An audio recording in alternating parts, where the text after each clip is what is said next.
په روژه کې د سحر اذان شروع دی او یو کس خوراک څښاک کوي، آیا په دې باندې په روژه کې څه کمی راځي که نه راځي؟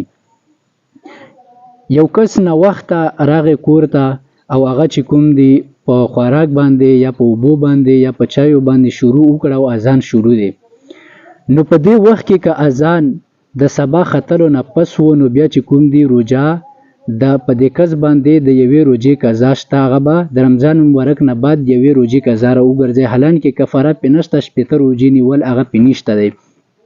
خو که د سبا ختلو نه مخکې و، نو هغې ته بیا چې کوم د خوراک اجازت دی هغه د خوراک وکړي. خو اذان خو په دې اوس وخت کې په ټایم ټیبل او په صحیح ټیم باندې کېږي. زمونږ په خلکو کې دغه عادت د پخواني نه را روان دی چې کله د سحر اذان شروع وي، نو هغه دا سوچ کوي چې د اذان کله ختم شي، نو بیا چې کوم د مون خوراک او څښاک بند کړو. خو ماښام وخت کې خو دا هېڅ هم ونه ویل چې یاره اذان د ختم شي بیا چې کوم د روژه ماته کړو او خوراک څښاک وکړو. نو مونږ خلکو کې دغه عادت ډېر مخکې نه را روان دی.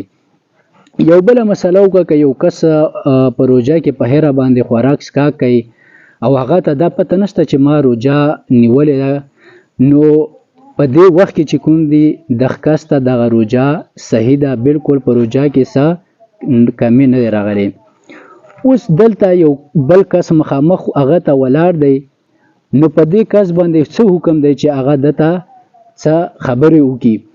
نو په دې وخت کې چې کوم دی یو کس خوراک کوي، هغه غریب ټاپ ټیپ دی، بالکل کمزوري دی، نو هغه د بدن او جسم نه ډېر کمزوري دی، نو په دې وخت کې د بل کس ته دا اجازت نشته چې هغه ووایي ورته چې تا روژه نیولې ده او ته خوراک څښاک مه کوه. پرېږده چې هغه خوراک او څښاک هر څه وکړي، بیا چې کوم دی وروستو ورته ووایه چې تا خوراک او څښاک وکړو.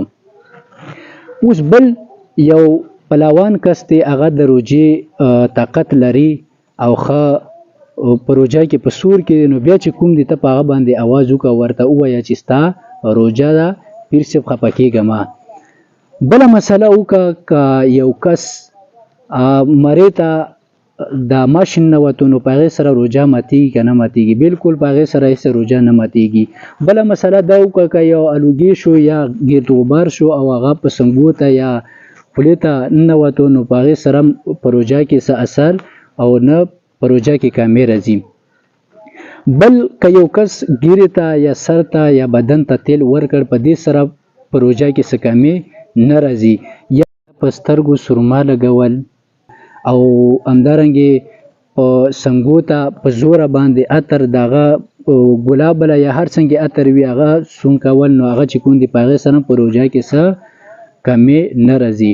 دغه یو څو ضروري مسایل وو او دغه خلکو ته لازماً پیښیږي، نو دا نورو ملګرو سره هم شریکه کړئ دغه ویډیو چې نورو ملګرو ته هم څه نه څه فایده ورسیږي. وصلی الله علی النبی.